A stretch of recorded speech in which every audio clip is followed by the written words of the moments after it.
Welcome to the Beats and Balance podcast, where healing, culture, and creative survival meet. With your host, Tinora, founder of Beats and Balance, a platform and community centering Black women and QT BIPOC voices.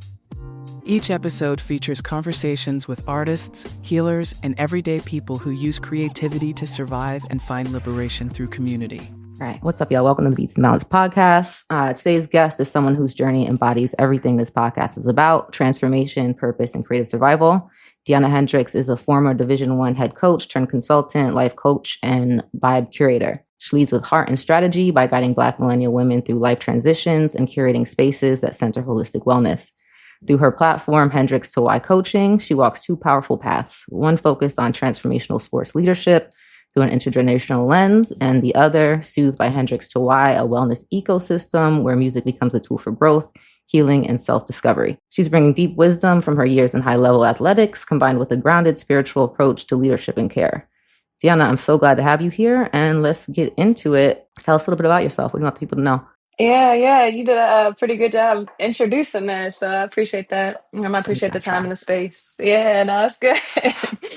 I think we'll get into it. I think for the most part, you covered a lot of it. I coached college basketball for 16 years. I was the head coach for 11 of two different programs. And yeah, it's been a journey the last 2.5 years of figuring out this new path. So it's been fun, beautiful, hard, all the things all at once. Yeah. So tell people, what has it been like for you making that transition from a Division I coach? Obviously is a very high pace, fast paced career, and also very kind of corporate. Like anybody that knows anything about academia is run very much like a corporate business. And so I'm assuming, I played high school sports. I didn't play anything in college, but I'm assuming it's a very structured environment. So how is it going from that to doing your own thing, becoming an entrepreneur, kind of creating your own rules? Not having to rely on that structure so much, but also not having that structure. So you really have to do your own thing. Yeah, no, really good question. I wish I could say this whole path to entrepreneurship was my choice and I stepped out on faith boldly and all those things. That was not the case for me. What was the case is, I'm so glad you introed like that. Athletics is very much corporate. Mm-hmm. It is super fast paced. For me, I got a head coaching job at 26, and so super young. Yeah. And everything got really heavy really fast. I moved back to the Midwest and the burden was heavy. And so made a ton of mistakes. My last 2 years of coaching specifically, one that led to public embarrassment, a whole scandal. And so was forced to resign. The universe does this crazy thing though, it returns you back to yourself. But even if that's at the expense of diminishing everything that you thought you were. Mm-hmm. And so literally there was destruction of everything I thought I was. And here I am in entrepreneurship, figuring out who I really am and honing in on the values that I always held. It's just operating at a different pace. So I'm still adjusting. I love everything about what I'm doing right now. It's just taking me some time to recalibrate my nervous system a little bit.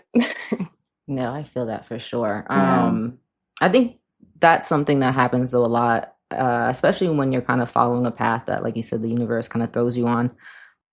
For me, this whole thing started from great loss. My wife passed away.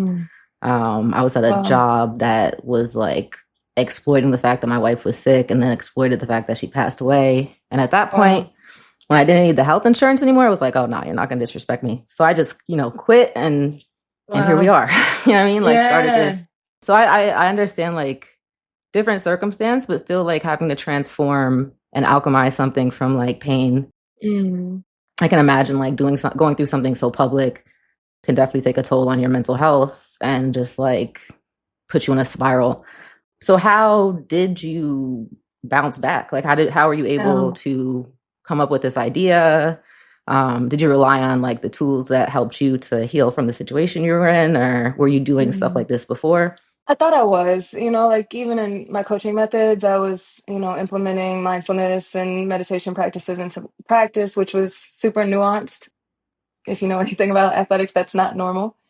And so I thought I was, but what I didn't know is that there were a lot of issues that I didn't have the tools for, that I just internally didn't even know I was battling, a lot of unresolved stuff. And so through the course of therapy, and I was at the time going through executive coach training, so just learning some different tools in that program, the biggest thing for me is realizing that I thought I had community.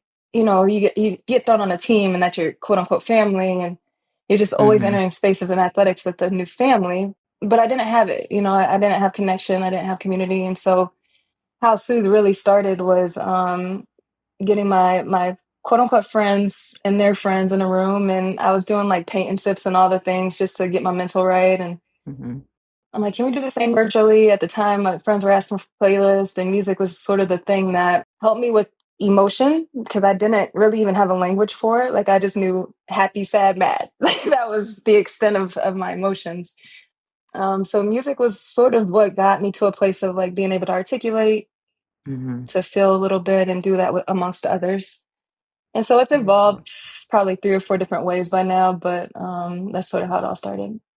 Very cool. And I've seen you on your Instagram with the DJ deck. Mm. How is that?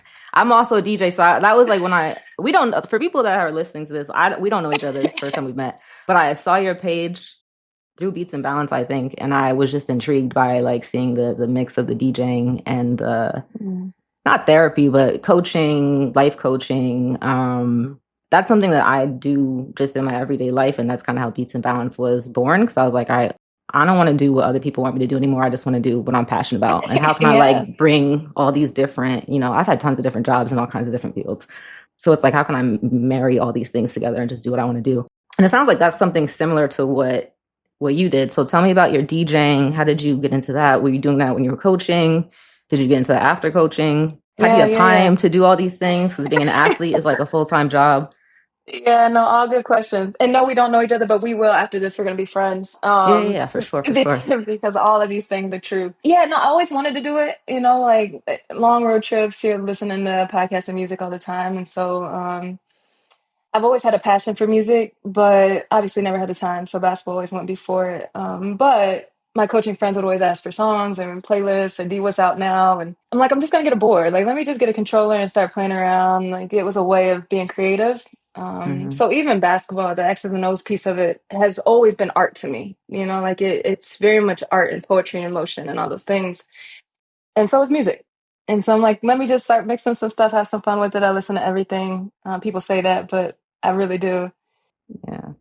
So yeah, I picked it up just sort of in the in between. I took a year off. When I say I lost everything, I lost everything. I went through losing my dad. I lost my first home, my first car to engine failure, like literally everything. Mm. And so I'm like, let me just play, you know, let me just do what I've always wanted to do and get back to, you know, my inner child, what they say, but truly. And so everything's just sort of manifested itself at this point. Very dope. Yeah, I feel like Mhm. unfortunately life has a way of doing that for myself and other people I know where it's just like when it rains, it pours, and it's like, oh, everything is now. You know what I mean? Like everything. I went Yeah. through that when I was in my early 20s. Like my grandparents died like one, two, three every 6 months. And my grandparents were the Oh ones who raised me. man. So that was like my parents dying. And that was my first like pre-midlife crisis where the world collapsed and I had to like pick myself up. But in hindsight, and I feel like I'm going through that now again. It's like the universe is testing me. It's like, oh, this is the second time. How are you gonna handle it this time? The first time, funny enough, I was a journalist for a music magazine. But I was like 21, 22 in New York City acting crazy. And then everything got snatched away. Like, and it was just downhill from there. And I brought myself back, and now it's like, all right, similar type of collapse where I'm faced with death. Before my wife passed, my uncle overdosed. And it's like, all right, you're going to do what you did last time and like run the streets and act crazy and avoid everything, or you're going to sit with yourself. And it's been like almost a year now of just like isolation, building this business in my apartment, hang out with my dogs and being like, yeah, no distractions, no alcohol, no, whatever. Yeah. And I think that's tough to do. Like, I think a lot of people don't realize how easy it is to distract yourself, but that distraction will lead you right back to circling to the place that you don't want to be. Man, it's beautiful. Yeah, like I feel like life is real cyclical like that. Like, and once you can see it, that's when you can step off, the Yeah. Ferris wheel. But Yeah. until then, you're kind of like stuck in these cycles. And I know for a lot of Black people, there's a lot of talk about generational curses and generational trauma. And so Hmm. these cycles are generations deep. So for you, what was your, I guess, moment of clarity where you're like, all right, like I'm going to take this deep depressing time in my life where you're facing so much loss professionally, personally, and kind of not let it break you, but you Yeah. use the moment to create good for other people. And I think that's something that's kind of unique and special. Where it was like, it could be easy to start something and do something different, but it's a different level when it's like you're going to take that pain and use it to create something good for other people too. Yeah, I appreciate you saying that. For me, I think I moved back home. I cannot stand the Midwest. It comes with so many different challenges. There was a reason why I left it, and so just moving back home was hard, especially after what happened, and, Mm-hmm. and my family, I love them. We have a lot of mending to do, and I think we're working on that. But that wasn't easy either, you know what I'm saying? So it's literally losing all the things, but also trying to find myself in what I thought was established prior to, and that also wasn't a thing, So it's just you feel like you're in the middle of the ocean looking around, like I don't know what to do. Mm-hmm. But in that, I was just like just hell bent on finding the beauty. And so I would take these long walks and I would just literally get curious and look at nature. And people say that, but it takes a different strength to do that when you're in that low place. Mm-hmm. It takes a different amount of mindfulness to do that and be where you are and be present. And then with that, I was able to see, okay, there's other people hurting too. Let me not be egocentric in this because that was so much of athletics.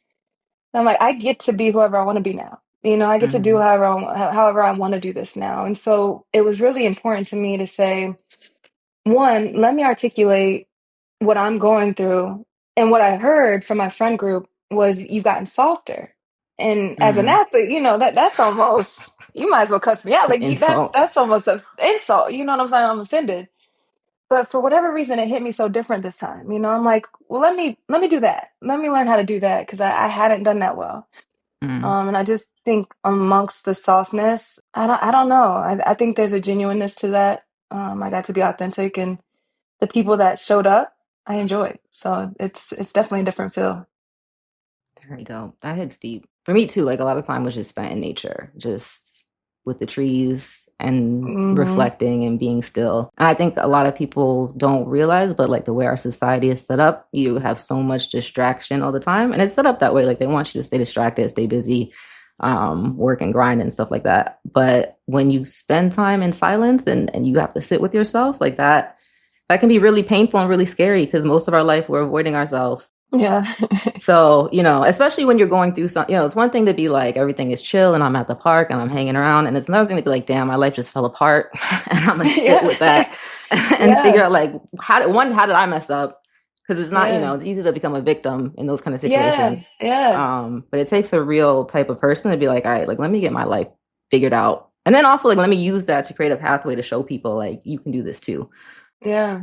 which I think is extra important and special because I think, the reason I started this podcast is like one of the things I think we're all missing out on or wishing we had more of is connection. Yeah. And I think we all have a lot more in common than we think. Hearing you talk about your journey, I'm like, damn, like this sounds like me.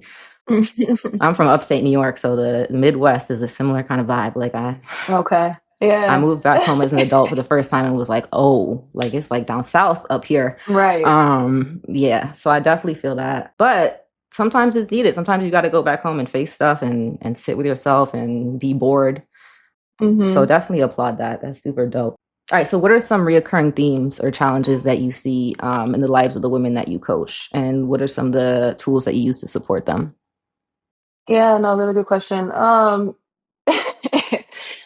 will say this. I work primarily with Black women. Hmm. I love and can't stand us at the same time. And this is why. This is No, why. I Let feel me. that deeply. Yeah, I think the reoccurring themes are we struggle, and this is obviously a generalization, but we struggle with knowing who we are outside of our role, and I say that because I understand the pressures that are put on us, the roles that we are put in. And so I respect that. But I think when it comes to prioritizing ourselves, to taking care of ourselves, to being good to one another, and seeing somebody as worthy and of respect and all those things, there's a struggle with that.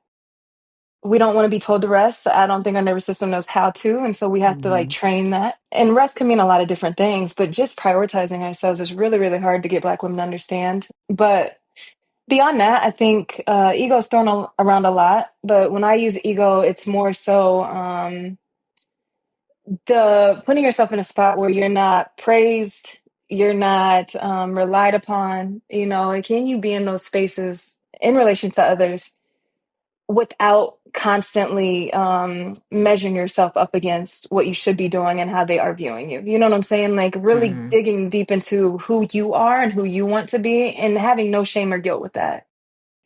Those are some mental blocks right now, and I think a lot of it is doing the work of, well, who do you want to be? If nobody mattered, if nobody had an opinion, what does your days look like? What does your life look like? How do we do that? Because it's possible. Hmm. So really just eliminating all the other thing. Anytime they go into, I'm a sister, I'm a mother, yes, you are. And then who are you? Yeah. Singularly. So it's taking some work. Yeah, I think that's you. I mean, I, as a Black woman raised by Black women who deeply loves Black women, but has also been deeply traumatized by Black women, I Yes. would say that Black women are the most traumatized folks I think that I've come across. And there is legitimate, real reasons for that, but the Hmm. cycle of pain kind of continues. And so it can be really deeply difficult to work in and with folks that you have that kind of like personal relationship with. And so like that's for Yeah. something I for sure applaud because it's not easy work and there's a lot of triggers that come up with you, with the other person, shared histories, generalizations. Black people have like so much of a common history, but then we're also so different Yeah. and such like a unique group of individuals really, but then with the same kind of struggles where we have so much placed on us and we're expected to perform, be perfect, show no fear, show no pain, smile but Hmm. don't smile, be sexy but don't be sexy, be feminine but Yeah. you're masculinized. So it's like you can't win kind of either way, and I feel like holding space for all of that is wildly difficult. So I definitely Yeah. applaud you for that. I appreciate that. Yeah. So let's talk about, you have two separate situations. You have the Soothe by Hendrix, and then you have the Hendrix X to Y coaching. Yeah. So what are the difference between those two? And like talk a little bit about what you offer so people know how they can link up with you, reach out to you, and get some support. I appreciate that. So, Hendrix to Y coaching is the overarching. And so, really, that started with just the athletics background. So now I'm coaching coaches. Hmm.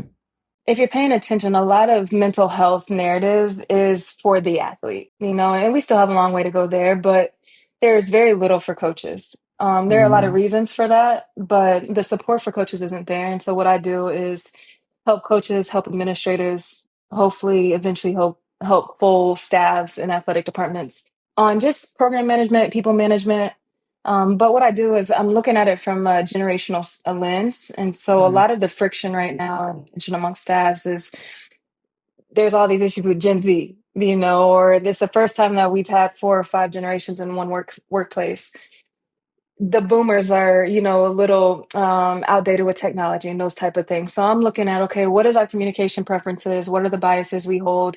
How do we almost flatten the hierarchy? So right now it's a top-down hierarchy in a lot of places. How do we Hmm. flatten it to where everybody brings value? So from a leadership standpoint, it just cleans up, how are you doing things and why? But it caters to everyone, whether you be a 21-year-old or the 60-year-old veteran. There you go. So that's a little bit of Hendrix to why. Soothe is a musical arm of the business, and so anything that deals with music. So when you mentioned DJing earlier, I'm not trying to be in nobody's wedding. I'm not trying to be in I feel nobody's you. club. That's not really my thing. But anything from art galleries to wellness spaces, belonging spaces, coffee shops, I'm all for. So the soothe element is the DJ sets in there, the curated playlist just to get through some healing, to bring nostalgia, to bring joy.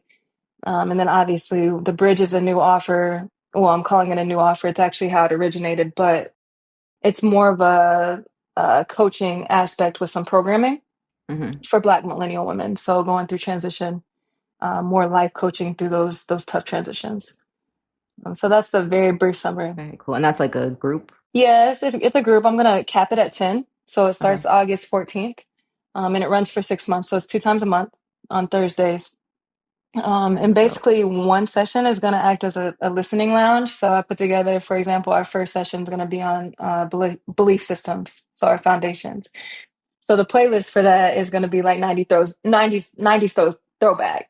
Just Very dope. talk about the stories around those songs and what were we doing in those moments. Well, then the second session of that month is gonna talk through how did we get to our foundational beliefs? Where do we learn these things? Where do we hear these things? Oh, dope. And so over 6 months, just taking us through a journey of how do we get to expansion ultimately and who we want to be and who we're becoming. Very, very, very Um, cool. I love that. It's yeah. like a music history aspect plus your own. I mean, when you talk about like inner child healing before, like for me, music and healing and trauma and all that is so intertwined. Like when I hear a song, I can instantly be like, oh, I remember Yep. where I was the first time I heard that song and what was happening and who was fighting or if it was a good time or a bad time or whatever. Yep. Yep. So just hearing you talk about that, I'm like, oh, I could see how that could be super healing for like your inner child. And even like just going back to places that you might have forgotten, but somatically being able to feel that and work through that. So that's a super, super, super cool offering. Thank you. Yeah, for It's sure. supposed to be Hopefully. super like non-intimidating too, like we're just Yeah. vibing, literally just in conversation. And a lot of it, the first session at least is through chat. And so I'm posing these questions, but if a song comes up, we're laughing, we're bringing joy and laughter into it too. And so I think especially with Black women, it's just so hard to get in the door that music is sort of the entry.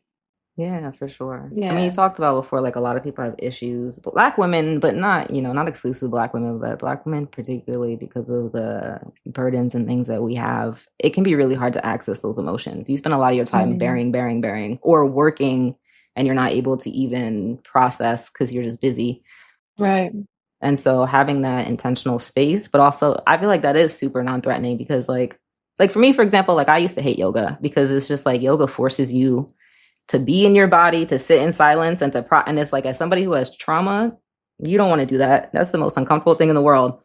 But if you're like, oh, come sit with me in a listening lounge and like we're going to listen to some old songs and they start bringing up memories and I'm, still having that process without knowing that I'm having that process, then I feel like that opens the gateway for a lot of Mhm. people that would not have thought about doing that experience or wouldn't have thought about like the benefits to doing that experience. So that's super, super cool. Appreciate that. And definitely the type of stuff that we're trying to do at Beats and Balance. So we got to definitely collab Yeah, um, yeah, for sure. for sure in the future. All right. Let me know. Is there anything else that you would like to plug, talk about? I think the bridge is just the biggest thing because I really do think it could be beneficial to a lot of people. And so, like I said, it's starting on August 14th. When people ask about time commitment, it's an hour. If like you listen to a podcast, an hour goes fast.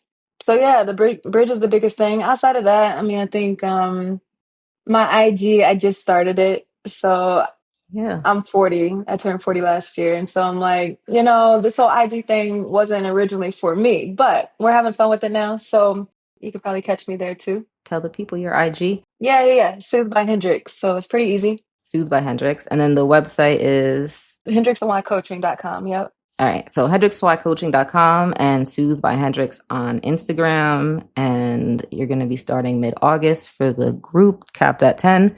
So everybody, please sign up. We're definitely going to get this pushed out before then so that people can hear about it.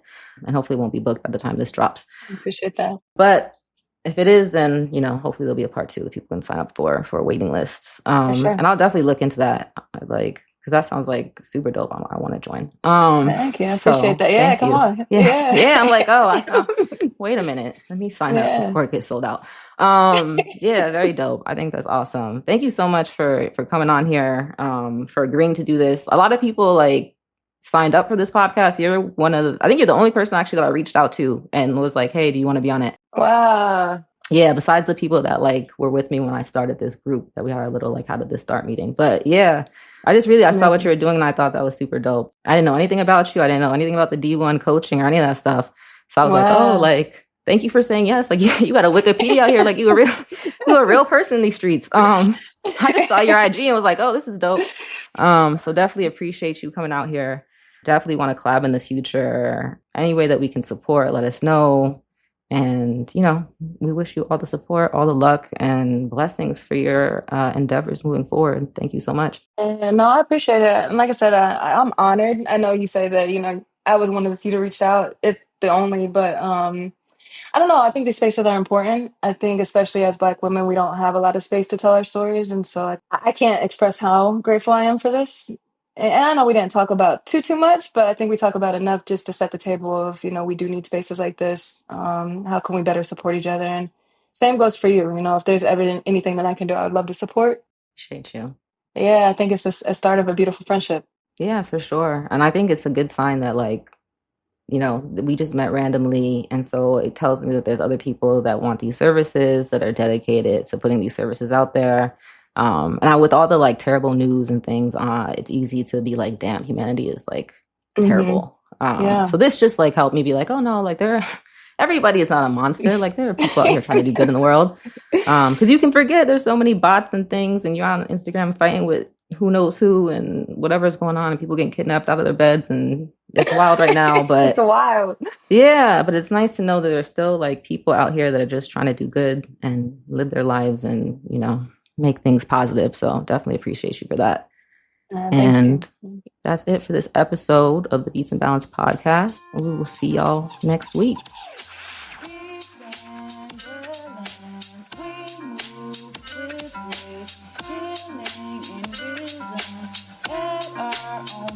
Our vibes stay sacred. Our roots run deep.